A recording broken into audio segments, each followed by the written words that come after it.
Hi everyone, hope you're doing well. Hope you're looking after yourselves. Have you ever been given the wrong advice? Been told to expect one thing and then experience the complete opposite? Well, we're here to address this. Each episode we're going to be bringing on a guest speaker from Brunel, whether they're a current student or an alumni, to discuss some of the assumptions that we've had or things we've been told to expect and how this was different to what we went through. But don't worry, we're not going to leave you feeling, all alone or like you don't know what's next. We're going to be offering some personal tips and advice on topics so you can learn from our mistakes and our experiences. So to kick things off, I'd like to introduce our guest speaker. So hi Vaishali, how are you doing? Hi, thanks for having me here first. Thank you. I'm Vaishali. I used to study in Brunel. Now I'm actually working full time. So it's been quite a journey, to be honest. Yes, I'm just here to help you guys just brace yourselves because I'm going to give you some advice that I wish someone told me. So yeah. No, perfect. Thank you. And I think it's really important to know, sort of like Vaishali was talking about, that today's episode is all about, job hunting after graduation, which both as a student, I know is something I've experienced. I know you guys probably know that this is something that you're going through as well. So we sort of started a tradition of introducing like a new thing that you might not necessarily know about as students, and we try and link it to the episode. Sometimes we keep it in the theme. As you can see, we're recording at Christmas. That's why I'm in my Christmas attire. It's the best suit I've ever seen. Yeah, it's a full suit. I might upload a photo so you guys can see it. You should. Yeah, it's a full Christmas suit. So today's advice is actually about the PDC. So some students might not necessarily know what the PDC is. And we've mentioned it before about, it's a professional development center on campus. It's a resource that you can use as a student. But the thing that you might not know is if you're a recent graduate, you can use their services for up to 3 years after graduating.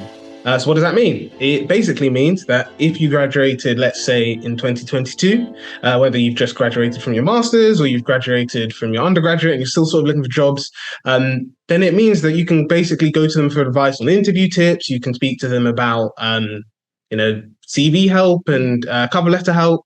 You can practice things with them. You can ask them questions. You can look for career advice. They have a whole host of things on their website that you can check out. So feel free to check them out, get in contact with them. You have a specific one that's targeted to your subject area, so they'll know, what's the best jobs if you studied environmental science or business management and things like that.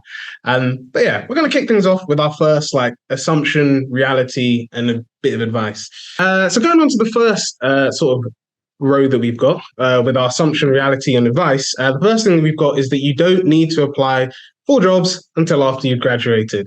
Now, Vaishali, was this something that you were told or you sort of thought?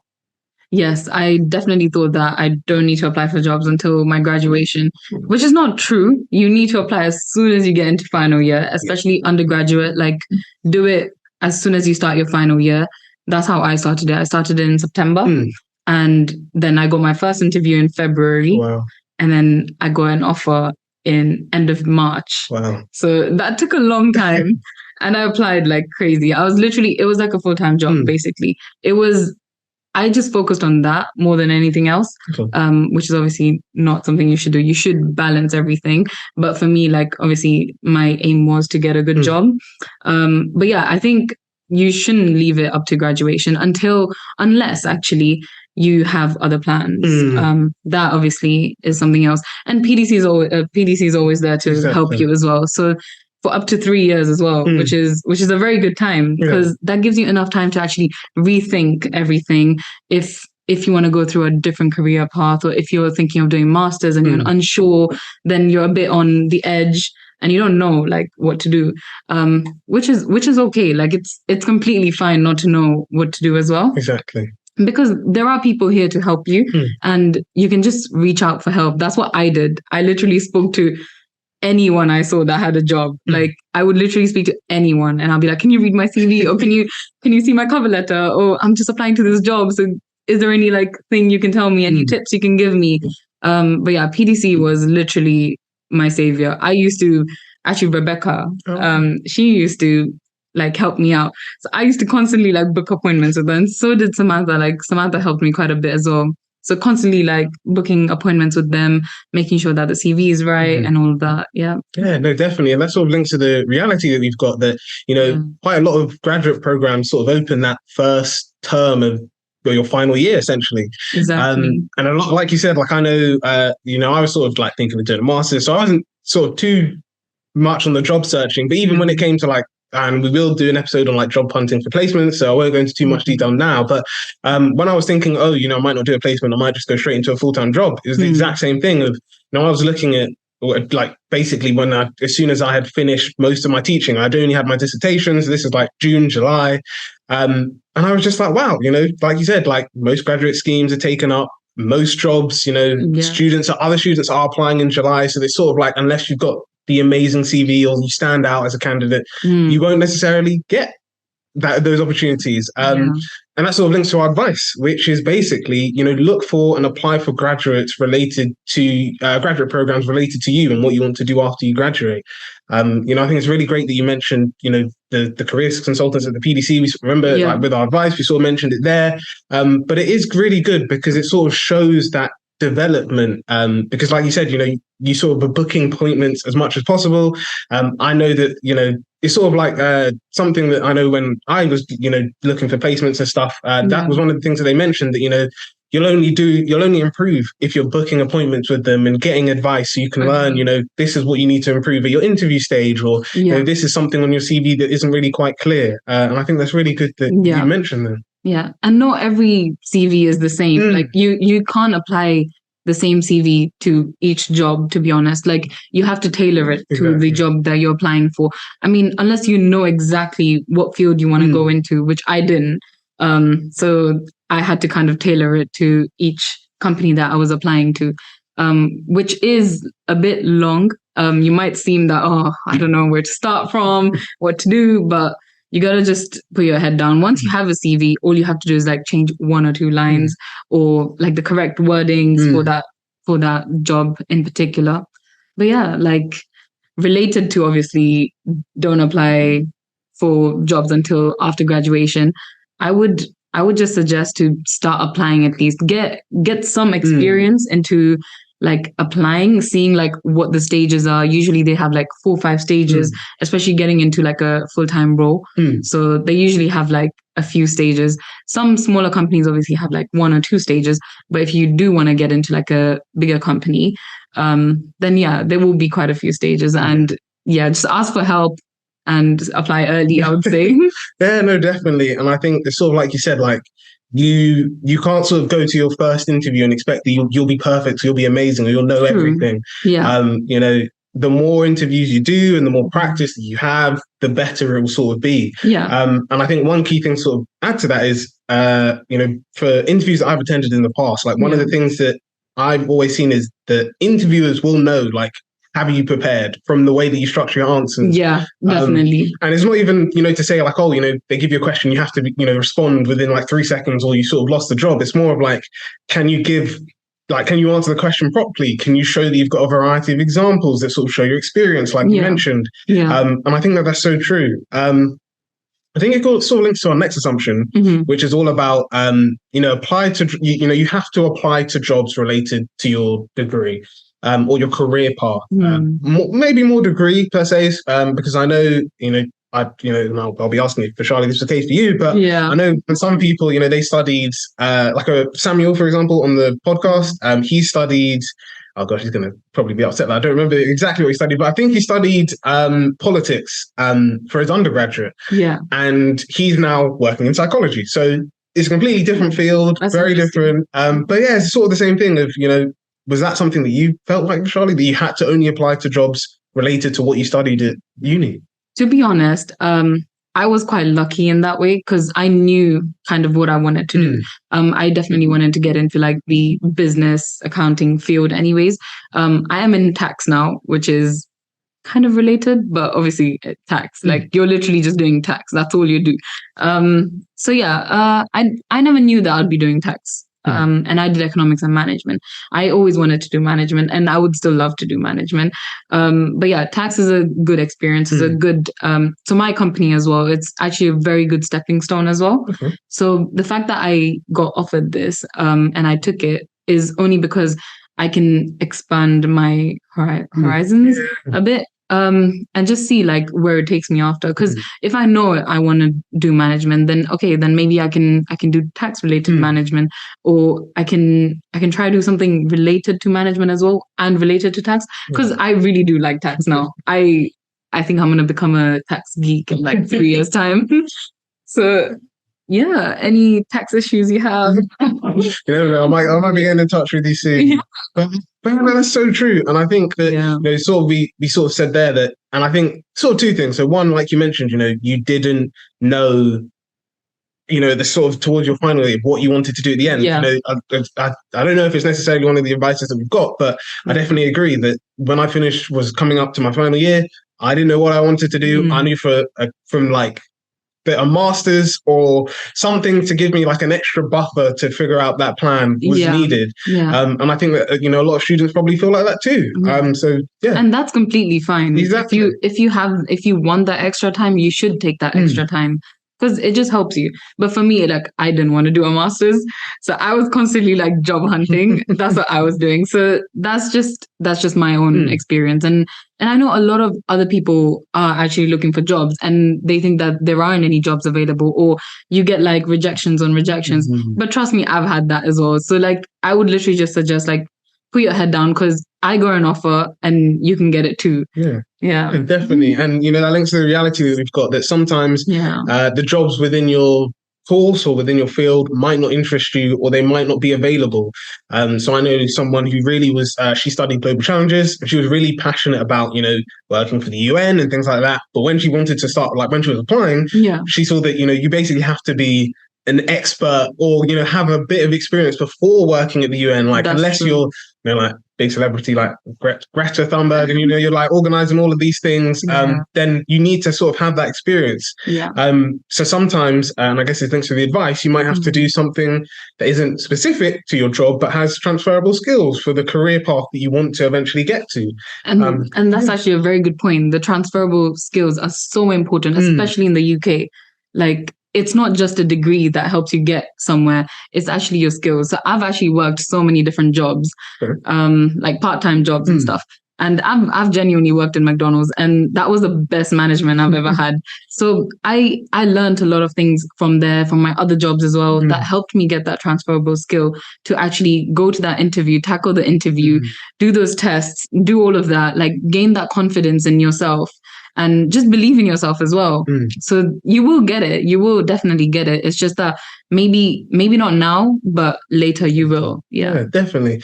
And I think it's sort of key that you mentioned there that, you might not necessarily be perfect like in your first job, or you might sort of have to work, like you said, like work in retail or work other places to sort of build up that experience. But like you said, transferable skills are so important.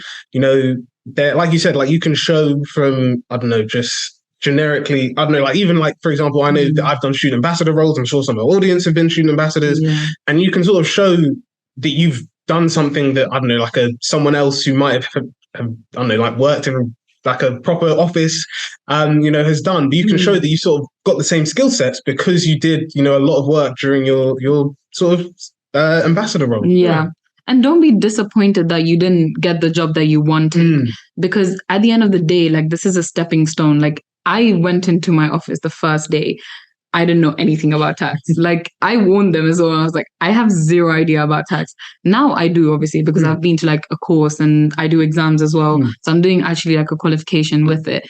But yeah, just don't be upset that you don't know anything about like a certain thing, because they literally, any company you go into, they will nurture you. They will literally mold you to like what they want you to be like at the end of the day, and you will learn as well.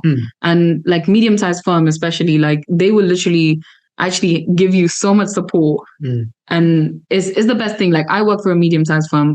Obviously I wished to be in a bigger firm as well, but the fact that I am in this firm, I'm in this position, and the support that I'm getting from my company as well, it's crazy, because it's like I never expected this. And now I actually do know how to read tax returns, which I didn't know. I had zero idea. And I think, like you said, one last thing before we sort of go into our intermediate section, before we go to the next one, is, like you said, it's all about jobs are there to sort of support you. No one's no company, for example, well, most companies, I'll say, don't expect you to sort of stay with them forever. They know that you might have, like what we mentioned before, you might want to go into another career path, or, you might want to just build up skills, or you're literally just doing it so you can bring in money. And that's perfectly fine. But they give you those experiences, whether it's, like you mentioned, going on courses. As a Brunel student, again, I guess something you might not know is that you have access to LinkedIn Learning for free. And you can use it as many courses as you want. They get added to your LinkedIn profile. You can include them. You get a certificate, which you can include, mention on your CV and things like that.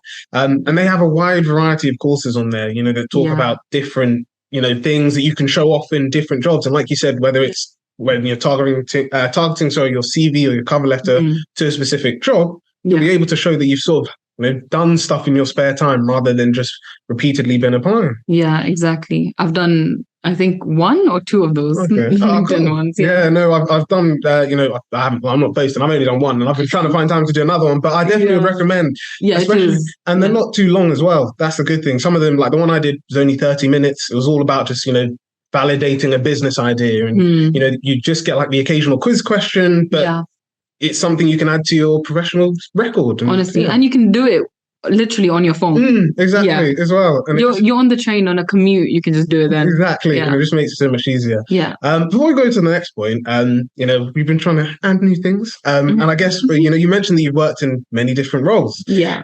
So I know you mentioned you did a lot of part-time work, and I know from family members and friends working part-time, especially if it's not something they want to work, it can be quite tough. So I was going to ask, rather than, because I'm sure these guys probably know of tough stories themselves working in retail or other places like that. I wanted to ask, what was your best? One that you felt like it was a part-time job. It wasn't necessarily related to your career path, but it gave you so much experience that you're just like, I don't feel like I would have got this experience if I didn't do it. To be honest, I have 2, but my first one is, I hated it at the beginning, but I worked for McDonald's, and at the beginning I was like, I really don't want to go in.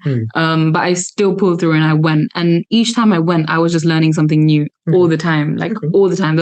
There was like space for improvement. There was literally so much that you can learn, especially like having such a good team as well. That makes the biggest difference. So yeah, McDonald's, I definitely learned a lot, and that's where a lot of my management skill came into play as well. And that's why I actually had the courage to go and become president of Hindu Society. So yeah, like that was like a big deal breaker for me, because I was like, I never knew that I could still talk about McDonald's till date. I also like sometimes message my manager. I'm like, thanks.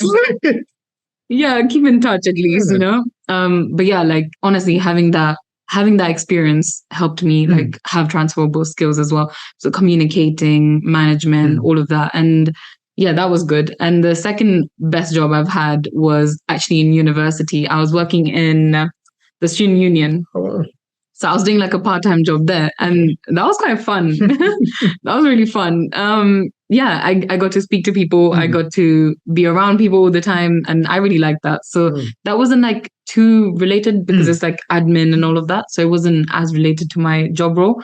But yeah, I learned like Excel stuff, because everything was like online and everything was on the computer. So yeah, those were my 2 best jobs. Yeah. Oh wow, no, that's really good. And yeah, feel free to let us know if you've got any good ones as well that you want to share. But yeah, we're going to go on to the third one, which is basically you should only look for graduate jobs through the university. So, as you mentioned, this is a Brunel specific series. So if you're a Brunel student, you've probably heard of the vacancy board or the jobs board, where different departments of the university, but it's usually done through the PDC, will upload jobs. So these can be part-time jobs, graduate jobs, placement and internships.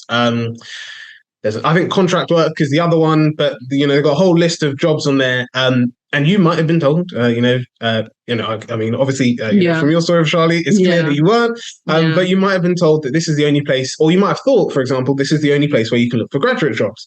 But we sort of said the reality is that, this isn't always the case, like you mentioned. Did you even know about the jobs board or the vacancy board? Did you think you can only look for graduate jobs for yourself there, Vaishali? Yes, like I was completely aware about the PDC as soon as I joined Brunel University, because the first thing that you do, like when you walk into Freshers Fair, you see like PDC, and I'm like, oh wow, okay, like I can look for jobs. Because obviously at that time, like I wanted to get some extra money as well, so that I can go out. But yeah, so yeah, I did know about PDC. And during my placement, especially, they were quite helpful. But for my full-time job, I was actually just looking through like websites of the specific company that I wanted to work for. And also LinkedIn. LinkedIn was like the best for me, honestly. I just kept updating it, doing those LinkedIn learning thing. I did that. During COVID, especially, I forgot what it was called, but yeah, there was like a lot of like Bloomberg, and like a lot of people were doing a lot of things as well. Courses and small like 2-day course and like internships, basically. Yeah. So I did quite a few of those, and like my LinkedIn was always updated. And then a recruiter actually approached me. Oh wow. Yeah, and that's how like I went forward. But yeah, like it's not just that one platform you should look into. Because the more people I spoke to, they gave me more ideas. They were like, "Oh yeah, you can look at this website and that website." So yeah, it was quite helpful to even like be around people I was around, because it was actually a journey. Like, yeah, I wouldn't even sleep sometimes because I'm like, I need to finish this job application. No, that's so true. And we sort of mentioned it here that sometimes the jobs might not be relevant to your career path. Sometimes there's not a wide variety. And the advice that we sort of give is, use websites, like LinkedIn, to sort of build up your professional network and look for jobs. A lot of things, myself included, when I sort of started using LinkedIn, I was just like, I can't connect with someone that I don't personally know. Sort of like social media, you have to sort of know the person to sort of connect with them. And LinkedIn, a lot of the time, a lot of organizations are happy, or individuals and organizations are happy for you to connect with them, whether you're sort of interested in their field or not. Yeah. A lot of people also, I always mention the story, and, if you're audience and you watched everything, you're probably tired of hearing it, but, someone, Laura, who was on the episode we did about like graduate opportunities, she mentioned that she got her job through LinkedIn. She contacted the organization she wanted to work in. She told them, if you have a role, at some point, let me know, and I'd love to work for you guys. They got back, she did an interview, she got the job.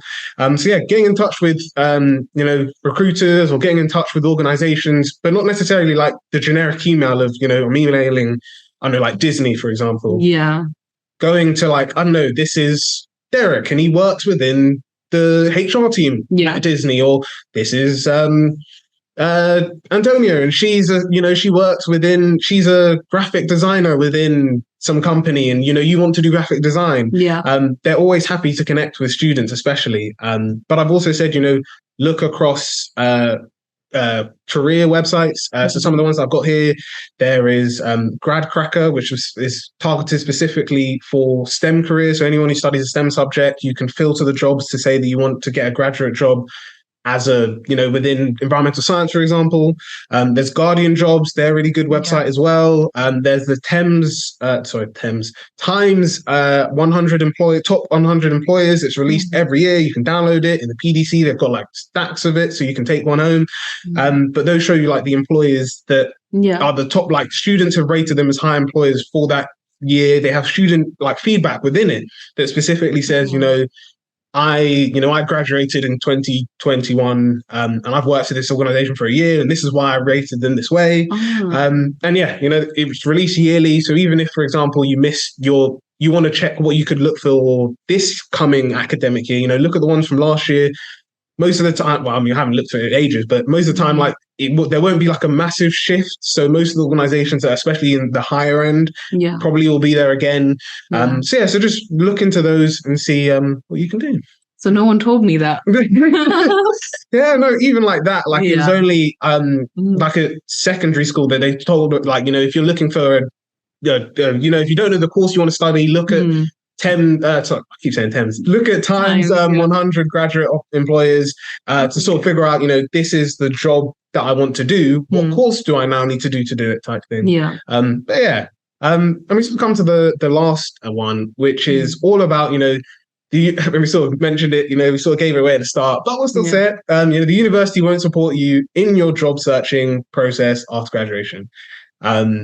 Yeah, but Vaishali, I mean, obviously, you've mentioned that this wasn't the case for you, but did you have any friends or, people that you knew on campus that sort of felt like this, or they even still might feel like this? So my friend actually worked for PDC as well, and one really good thing I saw about that was he actually phones everyone and asks them like, "Oh, are you okay? Are you in a job? Like, what's happening?"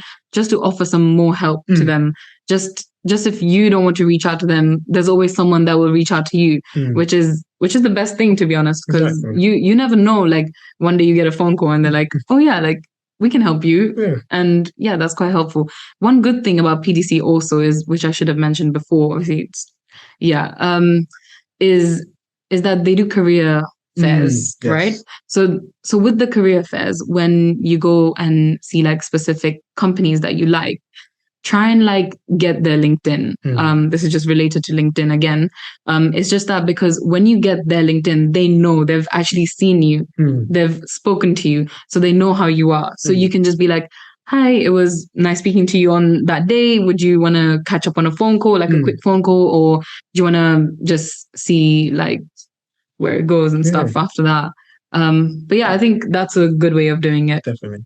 Yeah, I actually approached a few people like that, and that really helped me because even though I didn't get in, it just helped me like go through the test, the psychometric test, the maths test, numerical, verbal, and all of that.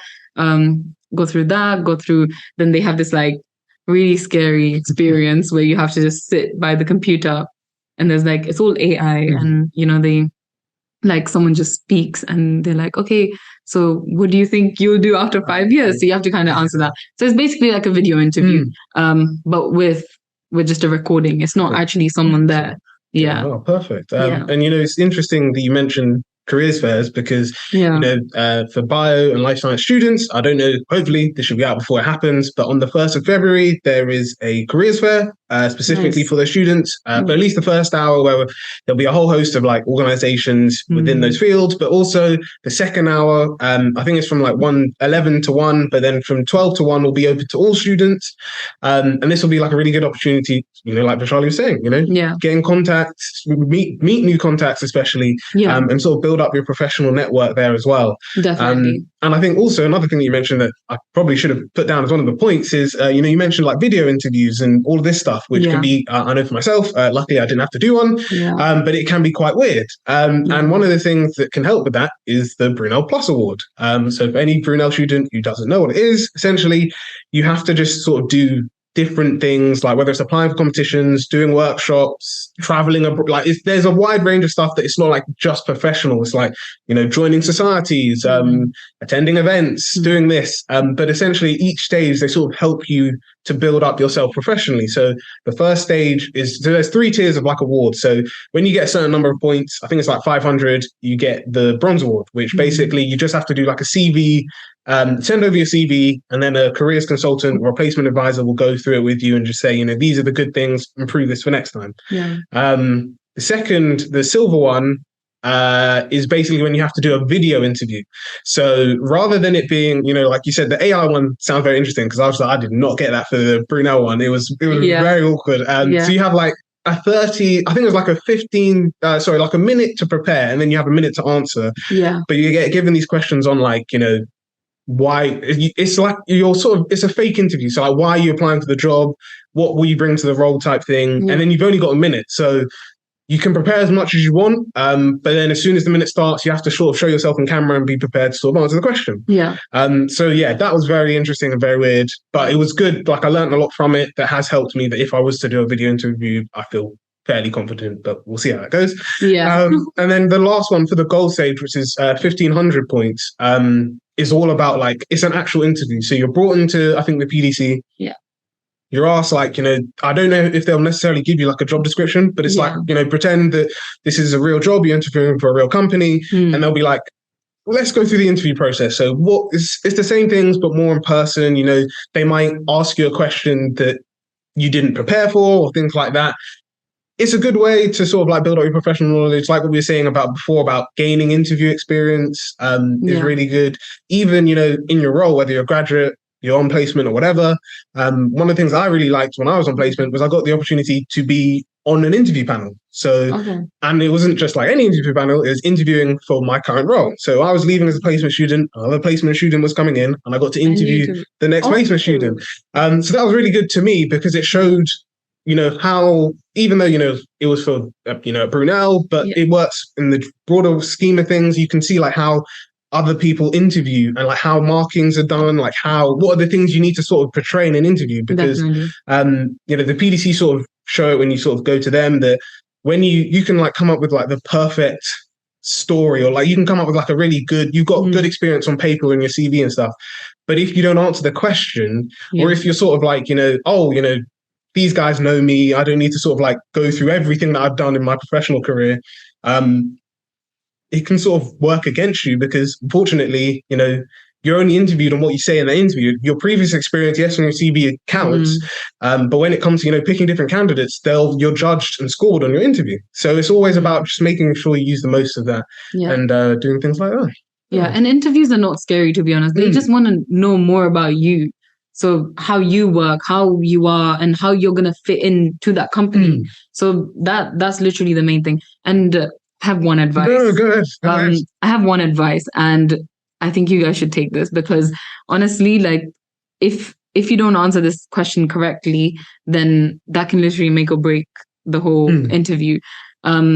One is obviously actually two pieces of advice. One is make sure you look through the website, like every single part of the website. I did that for every single interview that I had. Like I was literally like there for 2 hours just looking through the whole website, trying to like see anything like specific that's like different. Because whenever you mention, the first question they're going to ask you is, so why this company? So like for me, I work in Gerald Edelman. So like they would ask me, the first question I was actually asked was, why Gerald Edelman? And I said like specific things, and they were like, oh, okay, like, okay, she knows about this. She knows that they're a medium-sized firm. She knows that they have like societies and stuff that you can join. They have like Fridays, you get Fridays off during summer. It's called Summer Friday. And I knew about that. And they were like, oh, okay, like she seems interested. She knows a bit more about the company. So that puts you already like not on the same level, but at least like 2 levels higher than everyone else. Exactly. Which is literally like the thing that you need to do. If you just look through the website for even half an hour, you'll find the stuff. Yeah, you'll literally find it.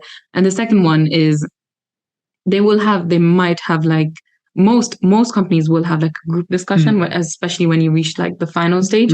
So in that group discussion, don't feel shy and like just say what you gotta say. But obviously, like when someone's talking, just be like, oh yeah, so like I'm just gonna go after you. Like don't be afraid to interrupt them, but also like say it in a nice way. Because my first interview, I didn't say anything because I was scared. I was literally so scared because that was my first interview. I was like, oh my God, like after COVID, especially, like everyone's like getting together and you kind of lose that touch of like speaking to people. So yeah, the first one, like I didn't say anything, but then I spoke to a few people that helped me out, and they were like, you can't say it in a nicer way. But like, let's say like you're speaking to me and you're still speaking, and I'm like, okay, like can I just go next? Like, can I please go next? Or something like that. Because that will make you stand out. Because they're like, okay, like you're not shy, you're confident, you're not overconfident either, because you're actually like letting them speak, and then you can speak and get your point across as well. So yeah, those two things, like make sure you look through that website, you look through it, because that's the first question they're going to ask you. And the second one is, if it's a group thing, don't feel shy. Like don't be afraid to actually speak up. Because it's not bad to speak up, because it'll literally help you. Definitely. And I think that's how it helped me get that job. Yeah, no, definitely. Yeah. And I think, two things that the people, like when I was at the sort of preparing for interviews and stuff, that the PDC said was, ask questions to the interview panel, that really sticks out as a candidate. Yeah. And I was told, like one of the best questions you can always ask is like, why, there's loads, and the PDC also have loads that you can use. But one that I just sort of thought was really good is, why are you, as in the members of the interview panel, why are you working for this organization? Yeah. Because to them, it sort of shows that, you prepared for the interview, but you want to know more about the team that you're working in, and like why the individuals are there. Yeah.